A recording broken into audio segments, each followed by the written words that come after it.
যে সবার ভালো চিন্তা করে, ঈশ্বর তার জন্য চিন্তা করে।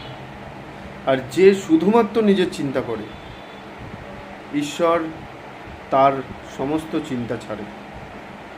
আর পদে পদে সে শুধু ধাক্কা খায়, নানান রকম দিক থেকে, নানান রকমভাবে তার জীবনে অশান্তি, বাধা, দুর্ঘটনা নানান রকমভাবে নেমে আসে এবং সে একদিন সেই চিন্তার ভারে ধীরে ধীরে তার জীবন শেষ হয়ে যায়।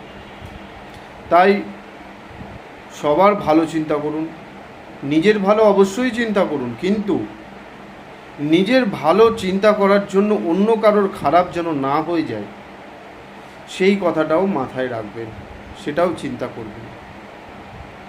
নমস্কার।